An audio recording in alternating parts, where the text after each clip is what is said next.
Hello friends, कैसे हैं आप। लगता है आजकल Indian space research organisation ISRO बड़ी मुसीबत में है। पिछले कुछ महीनों के अंदर कहा जाता है कि इसरो से कोई 120 साइंटिस्ट ने जॉब छोड़ दिया है। बात कुछ इतनी खराब है कि इसरो ने अब इस्तीफे देने के रूल्स में भी परिवर्तन कर दिया है, ताकि जो लोग इस्तीफे देने की सोच रहे हैं वो ना जा पाए बाहर।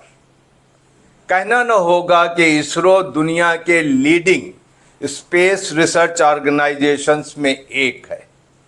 हालांकि ये साइज में छोटा है, बजट में छोटा है, लेकिन इसरो ने जो उपलब्धियां हासिल की हैं वो वाकई काबिले तारीफ हैं और दूसरे स्पेस रिसर्च ऑर्गेनाइजेशंस के लिए एक मिस्ट्री बनी हुई है, एक पहेली बनी हुई है। तो अगर इसरो से साइंटिस्ट इतनी भारी तादाद में बाहर जा रहे हैं तो इसके पीछे जरूर कोई कारण होगा।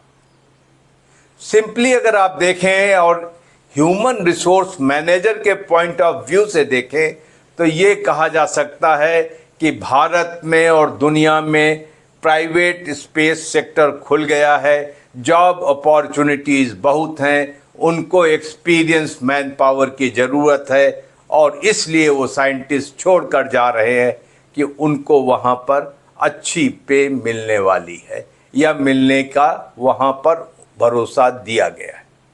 ये एक तरीका है समझने का।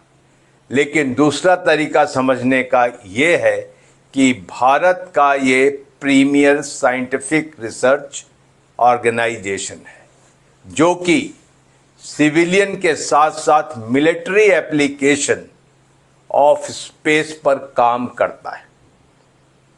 तो जाहिर सी बात है जो यहाँ से जाएगा वो अपने साथ सिर्फ एक्सपीरियंस लेकर नहीं जाएगा, साथ में सीक्रेट्स भी लेकर जाएगा। उसको कैसे आप रोकेंगे? ये सिर्फ पोचिंग का मामला नहीं है जिसे हम आए दिन कॉरपोरेट सेक्टर में सुनते आए हैं। किसी प्राइवेट स्पेस कंपनी का कोई आया, साइंटिस्ट से कांटेक्ट किया, उसको कुछ वादे किए और उसकी बिना पर साइंटिस्ट ने रिजाइन कर दिया।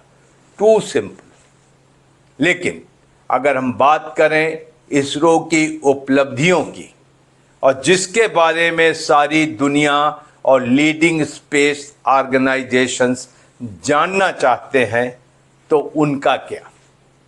स्पेस का मंगलयान, स्पेस का लूनर मिशन, स्पेस का इंटरप्लेनेटरी मूवमेंट, स्पेस की सैटेलाइट डॉकिंग, स्पेस की लॉन्च व्हीकल का डेवलपमेंट, ये सारी चीज़ें हैं जो कि इसरो बहुत ही सलीके से इनोवेशन के साथ करता आया है और सारी दुनिया के लिए एक पहेली बनकर रह गया है। तो क्या इस तरीके से टैलेंट का जाना इसरो के लिए और भारत के लिए एक शुभ संकेत है? कतई नहीं है।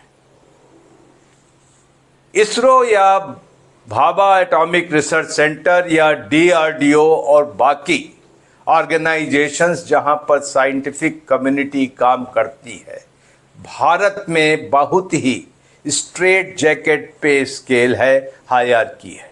अमूमन ये सारे साइंटिस्ट ग्रुप C में भर्ती होते हैं, साइंटिस्ट C, और प्रमोशन पाते पाते C, D, E, F, G, H तक जाते हैं और उसके बाद वो कहलाते हैं डिस्टिंग्विश्ड साइंटिस्ट और आउटस्टैंडिंग साइंटिस्ट, और उसके बाद वो चेयरमैन बन सकते हैं, डायरेक्टर बन सकते हैं।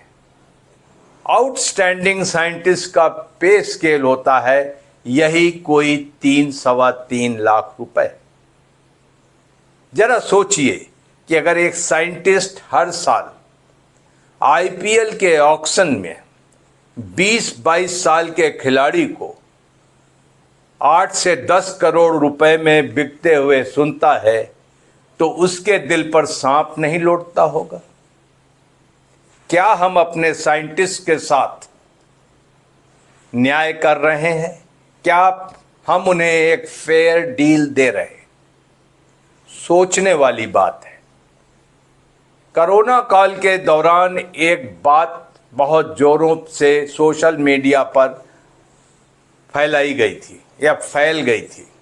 वो ये थी कि लोग पूछ रहे थे वैक्सीन कब आएगी साइंटिस्ट कम्युनिटी से।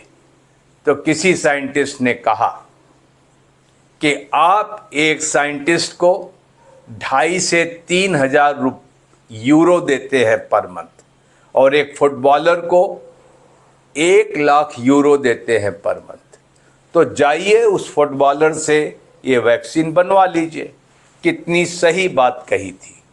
जब आप टैलेंट का आदर नहीं करेंगे तो ऐसा हो सकता है।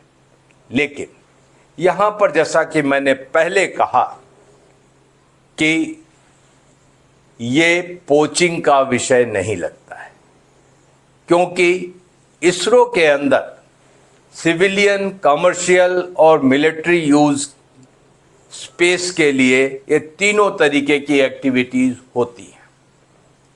इसरो पूरी तरीके से इन्वॉल्व है मिलिट्री सैटेलाइट्स में, नेविगेशन में और एंटी सैटेलाइट वेपन्स में, और वो सैटेलाइट फैब्रिकेशन का भी काम करता है। और इसके लिए बहुत सारी एजेंसीज चाहती होंगी कि इसरो के ये सीक्रेट्स बाहर आए और उन पर वो शेयर कर सकें।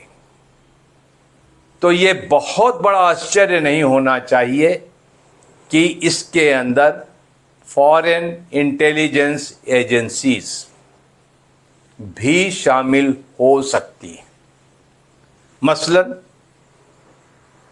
अमेरिका का नासा, उसका CIA, रूस, चीन और बडिंग स्पेस पावर्स जो अब सोच रही हैं कि कैसे स्पेस में दाखिल हुआ जाए। पाकिस्तान, नॉर्थ कोरिया, लिस्ट बहुत लंबी है जो चाहेंगे कि इसरो के साइंटिस्ट वो हायर करें, एम्प्लॉय करें। और इसी तरीके से स्पेस एक्स एक सबसे बड़ी स्पेस एजेंसी है प्राइवेट सेक्टर की, जो प्रोलिफरेट कर रही है। वो चाहेगी कि ये मैन पावर उनके पास आए। तो क्या किसी ने इसके बारे में पड़ताल की कि ये सिर्फ एक ह्यूमन रिसोर्स माइग्रेशन का मामला है? लेकिन इतना बड़ा मास एक्सोडस लगता नहीं है कि ये सिर्फ ह्यूमन रिसोर्स का मामला हो सकता है। इसके इंटेलिजेंस एंगल की जरूर जांच होनी चाहिए और इसरो, BARC, DRDO इन सब ने अपने नियमों को सख्त करना चाहिए, अपने साइंटिस्ट को बेहतर पे और बेहतर सुविधाएं देनी चाहिए ताकि हमारे साइंटिस्ट दूसरी जगह ना जाए। ये नेशनल सिक्योरिटी से जुड़ा हुआ मुद्दा भी है। इसको सिर्फ और सिर्फ ह्यूमन रिसोर्स एंगल से देखना बहुत बड़ी गलती होगी।